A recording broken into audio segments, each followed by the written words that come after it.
good news for free speech and for conservative influencer Douglass Mackey. A federal appeals court has overturned his conviction. As a reminder, he spent 7 months in prison posting memes about the 2016 election that jokingly suggested supporters of Hillary Clinton could vote by text.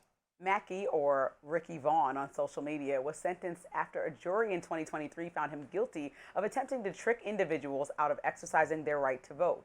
The three-judge panel on Wednesday determined that trial evidence failed to prove he engaged in a conspiracy to influence the election. Mackey had around 58,000 followers when he made the posts, according to the DOJ. And according to trial evidence, over 5,000 people texted the number he included in the memes. It's important to note that around 98% of those respondents received an automated reply that the number was not associated with the Clinton campaign. Mackey wrote a series of posts about the news saying, quote, "God is good and now we sue." And Republican Senator Tom Cotton writes, the Biden DOJ's prosecution of Douglass Mackey over a meme was an outrageous abuse of power. Unfortunately, it was the norm for Biden's DOJ. They let violent criminals go free while targeting conservatives for posting memes. I'm glad this prosecution has been thrown out. And so am I, Lindsey. This was a textbook free speech violation, in my view. He was, in fact, defended, I believe, by the Foundation for Individual Rights and Expression. This was a joke about the election, along the lines of, have you ever heard these kind of, like, hey, Democrats, don't forget to vote on, Wednesday, November 11th, or whatever the day after the election is. You can do the same thing. Hey, Republicans, make sure to mail in your ballot to, it's a joke. It is your free speech to do that. And they try to prosecute him under, election interference type law. Well, we regulate robocalls.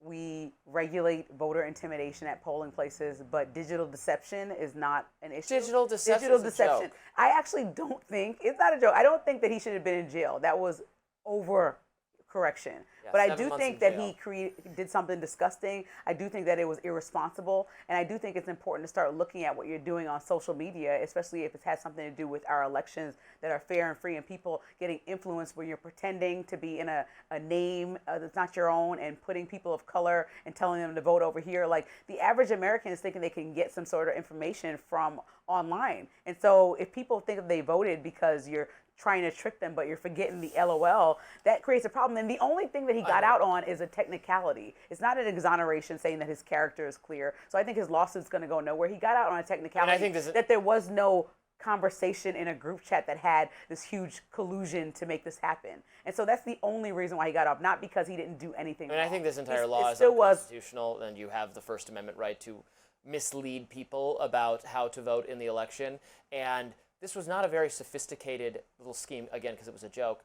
If you are stupid enough to think that you can vote by text or on a different day, and you are opting out of the voter pool on this basis, I think this is actually a public service. You know what's so interesting about that? We both have, elderly people that we love in our families, right? And I know that or your friend's grandma or somebody that literally was like, yeah, I was getting a text from Cash App and they told me, I got to pay $10 to get my grandson in daycare or whatever. Like, this has come across my desk multiple times in conversations with people older than me. I don't think these people are dumb. These are people who had full careers just on social media using an entire new tool that they're not that comfortable with in the same way that millennials are, anybody younger than us. And so I think that to say a blanket statement like anybody who falls for this is dumb is too loosely used, because we understand that social media is like this whole vortex, like AI is for even younger people, of people not knowing really how to navigate it, how to decipher it. And so if you're just going to call all Americans dumb. I'm not calling all Americans dumb. Anybody who falls for that, that's crazy. 58,000 people might have thought that there was an option in 2023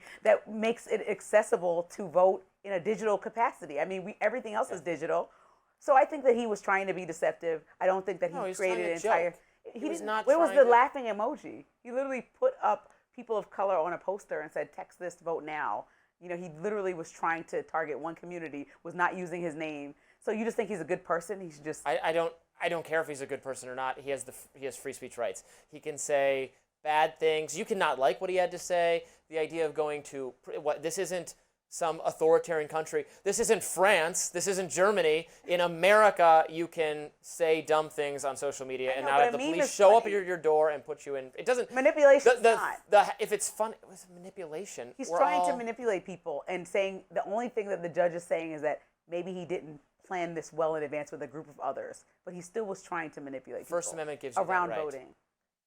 To persuade people not to vote. If I tweeted, hey, I don't want Democrats to vote, I don't like their policies, you're going to lock me up for this? No, I don't think it was that simple. It's about our voting and our laws being protected. Exact same thing. I think this is a kind of voter intimidation. It's an intimidation against dissent and humor and free speech, and I was glad to see them lose, and I would have the whole edifice of this ridiculous law struck down as obviously violating our cherished First Amendment rights. But we can agree to disagree, I guess. That does it for us on Rising Live. Look out for more exclusive YouTube content coming your way today. And be sure to like, share, and subscribe to The Hill's YouTube channel so you never miss any content. And for those of you who like to listen while on the go, now available anywhere you listen to podcasts. And we will see you later.